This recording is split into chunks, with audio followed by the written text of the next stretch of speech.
Fala pessoal, tudo bem? Então, professor Matheus aqui do grupo de Ciências da Natureza. Eu vou dar uma aula aqui sobre biologia molecular, uma videoaula curta aqui, teórica, sobre o conteúdo de biologia molecular, certo? Então, o que seria, né, pessoal, a biologia molecular? É uma área da biologia, bastante recente, inclusive, que estuda uma mecânica molecular, ou seja, uma sequência de eventos, como se fosse de fato, né, uma maquininha funcionando ali, que está envolvida em dois processos, essa mecânica molecular, que seria a replicação do DNA, que é uma molécula que a gente vai estudar logo na sequência, né? E também na síntese proteica. Isso é muito importante, né? É um fenômeno que está presente em todos os seres vivos, visto que nós todos, desde o primeiro ser vivo, somos estruturados por proteínas. E as nossas enzimas, né, as que fazem nossas reações bioquímicas, são todas moléculas proteicas. Essa síntese proteica que nós falamos muito nas aulas de citologia também, né, ela nada mais, nada menos é do que a leitura de uma molécula de DNA e que vai se converter, portanto, a gente vai construir a partir dessa leitura do DNA uma molécula de RNA e que, portanto, vai ter, ao final, a produção de uma proteína. Então é assim que nós sintetizamos uma proteína, né? Que fazemos a síntese proteica. A partir da leitura mesmo, né? Algumas enzimas, algumas moléculas vão ler uma molécula de DNA, convertendo, então, produzindo uma molécula de RNA, e este RNA será lido agora numa outra linguagem química, que é a proteína. Então vamos imaginar o seguinte, né, pessoal? Vamos imaginar que nós vamos para o Sol. Uma situação bem corriqueira, né? Uma situação bem prática. Quando a gente se expõe ao Sol, ou seja, aos raios solares, os raios solares eles são bastante nocivos para a nossa pele, né? Para a nossa pele que está, então, totalmente exposta ao Sol.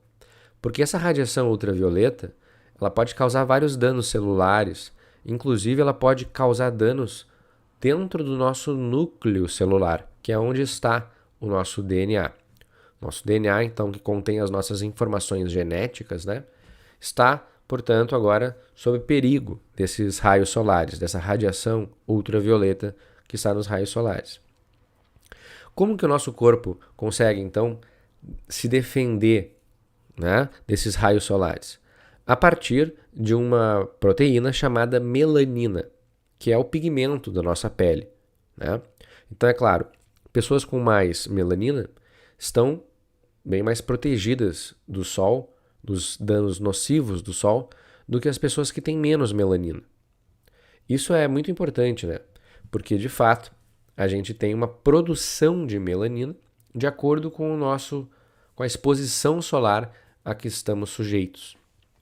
Então, quando o nosso corpo precisa produzir uma melanina, no caso aqui, né, como uma proteína de maneira geral, ele vai ativar um gene, certo? Que está, portanto, no DNA. Então nós temos um segmento, um gene de DNA, um gene, perdão, de melanina, né, que é um segmento de DNA, que vai ser ativado, vai ser lido primeiramente numa molécula chamada de RNA, né? E mais especificamente uma molécula de RNA mensageiro. A gente bota um Mzinho ali, porque é um tipo específico de RNA chamado de RNA mensageiro, que vai então levar uma mensagem, né, até um outro local da célula para que se construa a proteína da melanina. Então, me expus ao sol, vou ativar o gene da melanina lá no núcleo, ou seja, o DNA, né? Aquela porção de DNA que tem uma instrução para construir a melanina. Este gene da melanina vai ser lido, né? Vai ser, portanto, transcrito, como vamos ver na sequência, numa molécula de RNA mensageiro, que ela é um pouco diferente do DNA, como vocês podem ver. Este RNA mensageiro, por sua vez, vai sair do núcleo, vai migrar lá de dentro do núcleo e vai ir para um outro local da célula, onde ele vai ser traduzido em uma proteína. Percebe que a gente tem aqui uma terminologia que vai bastante ao encontro das linguagens, né? Eu falei em transcrever, eu falei em traduzir. Isso é muito importante porque a gente tem que entender, né, este processo que chamamos de dogma central da biologia molecular, justamente como a leitura de uma instrução, como se fosse um programa de computador, inclusive, onde o computador precisa ler aquele conjunto de instruções para executar um programa mesmo, né? Então a gente tem lá um conjunto de instruções numa linguagem genética, né? Vamos transcrever esta mensagem e depois nós vamos traduzir esta mensagem que está numa linguagem genética para uma linguagem agora de proteína, uma linguagem proteica. É claro, o DNA ele tem uma composição, assim como o RNA, eles têm uma composição química específica, como vamos ver na sequência. E a proteína também tem uma composição química específica. Mas a proteína ela é composta, então, de aminoácidos, enquanto o DNA e o RNA são compostos de nucleotídeos. São moléculas químicas completamente diferentes. Por isso nós chamamos de uma linguagem diferente.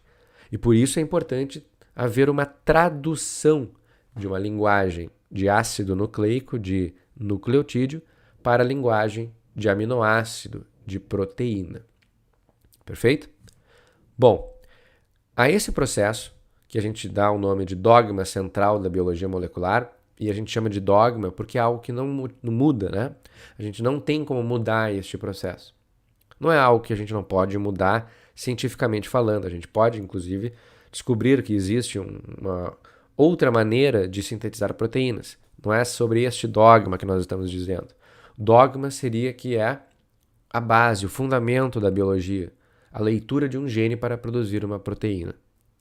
Então, este processo nos dá, né, o sentido de que há um fluxo de informação genética. Informação mesmo, né? Outra palavra que está relacionada às linguagens, né? Uma informação. Inclusive está ligada à ciência da computação, né? O pessoal aí que vai escolher esse curso. Essa área, né? Que é a computação. Então a gente tem um fluxo de informação que vai do DNA, passando pelo RNA, até a proteína. Certo? Bom, então nós temos agora que esquematizar essas três moléculas. O DNA, que vai ser transcrito em RNA e que vai ser traduzido em uma proteína. Estes processos têm nomes, portanto. Quando o DNA ele se duplica, ou seja, né, esta seta aqui dizendo que o DNA vai se duplicar, nós temos um processo chamado de replicação. Esta replicação ou duplicação gênica, tá? Ela é nada mais nada menos do que o processo de sintetizar, de construir uma nova molécula de DNA. É uma reprodução, uma clonagem gênica. E esse processo acontece no núcleo, certo? É claro, se estamos falando de células eucariontes, que contêm núcleo. Bom, o RNA, para ser formado, ele precisa ser transcrito a partir, né, do DNA. Então, eu vou transcrever o meu DNA em RNA. Então, este processo a gente chama de transcrição. E onde que ele acontece? Também aqui no núcleo. Certo? Então, aqui nós temos a transcrição. Quando eu preciso, então, mudar de linguagem, eu preciso, então, agora transformar, né, digamos assim, este RNA em proteína. Ele não vai ser transformado quimicamente. Ele vai ser lido. Ele vai ser traduzido. Então aqui nós temos o processo de tradução do RNA mensageiro em uma proteína. Só que este processo não acontece no núcleo celular. Ele acontece numa organela específica chamada de ribossomo. Lembra das tuas aulas de citologia, onde a gente dizia que a síntese proteica era função do ribossomo? Pois é, a síntese proteica, que é o processo de tradução mesmo, ela então acontece nesta organela chamada de ribossomo, portanto fora do núcleo, já no citoplasma da célula. Certo? Isso então é uma introdução, pessoal, para as nossas próximas aulas de biologia molecular, onde vamos ver a estrutura desses ácidos nucleicos, o DNA e o RNA, assim como os seguintes processos, como a transcrição e a tradução. Então nos vemos na próxima aula, certo? Tchau, tchau.